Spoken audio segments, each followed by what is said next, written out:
अस्सलाम वालेकुम। जहांज़ेब अब्बासी एक नए प्रोग्राम के साथ हाज़िर है। सुप्रीम कोर्ट ऑफ पाकिस्तान में आज इस्लामाबाद हाई कोर्ट के 6 जजेस के ख़त पर लिए गए अस्कुद नोटिस केस के ऊपर बड़ी धुआंधार अदालती कार्रवाई हुई। इस कोर्ट प्रोसीडिंग में बड़े धुआंधार किस्म के रिमार्क्स दिए गए और जजेस के दरमियान हमने कोई नोक झोंक का सिलसिला भी देखा।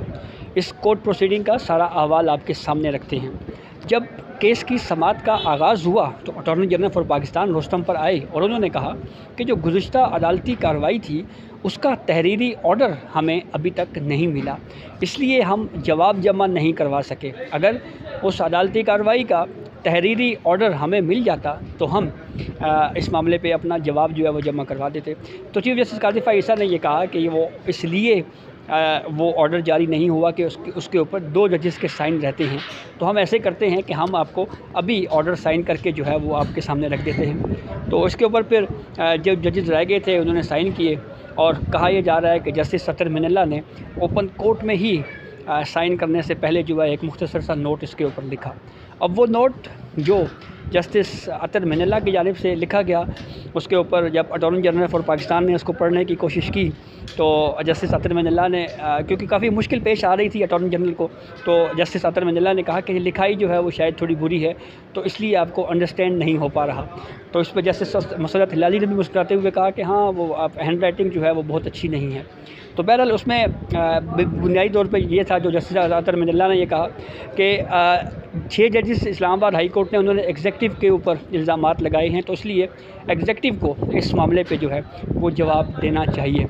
हालांकि जो इल्ज़ामात हैं वो बहरहाल इंटेलिजेंस एजेंसीज़ के ऊपर हैं। ये भी बात दुरुस्त है कि इंटेलिजेंस एजेंसीज़ जो हैं वो मातहत हैं बज़ाहिर फेडरल गवर्नमेंट के, लेकिन क्या ही अच्छा होता कि अगर नोट में ये कह दिया जाता कि डायरेक्टली जो है वो इंटेलिजेंस एजेंसीज़ जो हैं वो इस मामले के ऊपर जवाब दें। तो बहरहाल प्रोसीडिंग पे आगे बात करते हैं। एक मौका के ऊपर जब जस्टिस अतर मिनल्ला ने एक मरतबा फिर 76 साला अदालती तारीख़ के ऊपर बात की कि 76 सालों से जो मुदाखलत का जो मामला है ये हो रहा है। अच्छा, ये बड़ी इंटरेस्टिंग बात है कि अक्सर औक़ात हमने देखा है कि जस्टिस अतर मिनल्ला साहब के जो नोट होते हैं, जो एडिशनल नोट होता है या बाज़ औक़ात कहीं डायसेंट होता है, तो उसमें जो 76 साला हिस्ट्री है जुडिशरी की उसके ऊपर वो अक्सर बात करते हैं कि ये होता रहा है।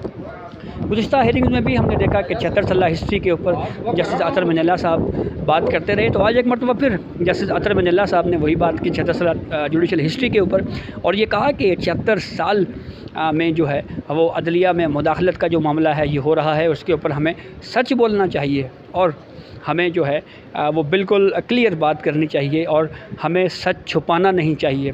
तो इसके ऊपर chief justice of Pakistan Qazi Faiz ने ये कहा कि मैं फिर बिल्कुल ब्लंटली एक बात कहना चाहता हूँ कि अगर है तो फिर आपको इस बेंच में नहीं बैठना चाहिए, आपको यहाँ से चले जाना चाहिए। और फिर जस्टिस अतर मिनल्ला ने ये कहा कि हाँ जी, अटॉर्नी जनरल फॉर पाकिस्तान ने भी जो है वो इस मामले पे बात की है, तो मैंने इसलिए ये बात कही। कुछ बहुत अहम ऑब्जर्वेशन जस्टिस जमाल खान मंदोखेल साहब की जानिब से भी दी गई।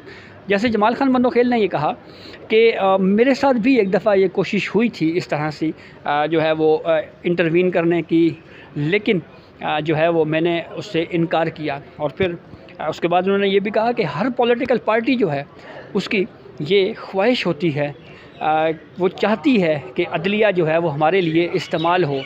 और फिर जस्टिस अतर मिनल्ला ने ये कहा कि जो है वो 2018 में कोई और पॉलिटिकल पार्टी बेनिफिशरी थी और आज कोई और पॉलिटिकल पार्टी जो है वो इस मामले पे बेनिफिशरी है। केस की समाअत के दौरान कुछ दलाइल सुप्रीम कोर्ट बार एसोसिएशन की जानिब से भी दिए गए, लेकिन वो दलाइल ज़्यादातर सोशल मीडिया को कंट्रोल करने के ऊपर थे। फिर उसके बाद Islamabad high court bar association की जानिब से बहुत अहम दलाइल दिए गए। Islamabad high court bar association के वकील सुप्रीम कोर्ट में पेश हुए, उन्होंने ये कहा कि इस मामले की जो है वो प्रोब होनी चाहिए और इसके लिए कोई पूरा तरीक़ाकार जो है वो तय होना चाहिए, मेकनिज़म तय होना चाहिए। फिर उसके बाद Islamabad high court bar association के वकील ने सुप्रीम कोर्ट को यह भी बताया कि जो वकला के ऊपर इंसदाद दहशत गर्दी के मुकदमात दर्ज होते हैं, इंसदाद दहशतगर्दी के जो FIRs होती रही हैं वो भी नहीं होनी चाहिए। तो वो इनडायरेक्टली उन्होंने कहीं पे मैसेज शायद पहुंचाना था, वो पहुंचा दिया।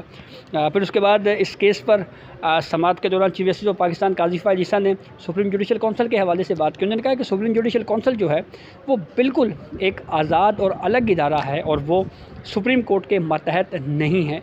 और ये क्वेश्चन भी इम्पोर्टेंट है कि क्या ये जो हाई कोर्ट्स हैं, क्या हम उनको अपने ज़ेरे असर अगर कर दें तो क्या ये अदलिया की आज़ादी के ख़िलाफ़ तो ये मामला नहीं जाएगा। सुप्रीम कोर्ट ऑफ पाकिस्तान ने इस केस की समाअत जो है वो अब बेंच की दस्तयाबी के मामले पे कहा है कि आइंदा जब ये बेंच दस्तयाब होगा तो उस वक्त इस केस की समाअत होगी और उस वक्त तक इस केस की समाअत जो है वो मुलतवी कर दी गई है, यानी गैर मुय्यना मुद्दत तक इस केस पर समाअत मुलतवी कर दी गई है। अब वफाकी हुकूमत ने इस मामले पे कोई जवाब जमा करवाना है। केस की समाअत के दौरान जस्टिस अतर मिनल्ला ने ये कहा कि जो डिस्ट्रिक्ट एंड सेशन जज है वो किस तरह से वो काम कर सकता है जो काम सुप्रीम कोर्ट का जज नहीं कर सकता। इसका बैकग्राउंड ये था कि जब वकला की जानिब से ये आर्गूमेंट्स दिए जा रहे थे कि इस मामले पे जो है वो जजेस को कंटेम्प्ट ऑफ कोर्ट की पावर्स इस्तेमाल करनी चाहिए, इसके अलावा जजेस को क्रिमिनल प्रोसीडिंग की भी प्रोसीडिंग जो है वो कोर्ट कर सकती है। तो इस पर जस्टिस अतर मिनल्ला ने ये कहा कि वो काम जो सुप्रीम कोर्ट लेवल पे कोई जज नहीं कर सकता तो इसके ऊपर एक डिस्ट्रिक्ट एंड सेशन जज जो है वो उसके ऊपर कैसे प्रोसीड को आगे कर सकता है। तो इस पर फिर चीफ जस्टिस ऑफ पाकिस्तान काजी फ़ाइज़ ईसा ने कहा कि जो जज है वो बिल्कुल एक डिस्ट्रिक्ट एंड सेशन जज लेवल का एक मुंसिफ भी उतना ही मजबूत है जितना सुप्रीम कोर्ट ऑफ पाकिस्तान का एक जज है, और जो है वो जजेस को खड़ा होना चाहिए। और फिर चीफ जस्टिस काजी फ़ाइज़ ईसा ने ये कहा कि हमें अपने जो हीरोज़ हैं उनको नहीं भूलना चाहिए।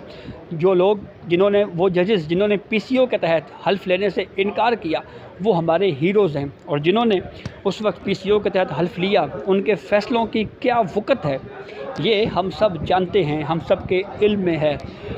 इस केस की समाअत के दौरान जस्टिस मंसूर अली शाह ने भी ये कहा कि इस मामले पर कोई मैकेनिज़्म होना चाहिए, कोई तरीक़ाकार वज़े होना चाहिए।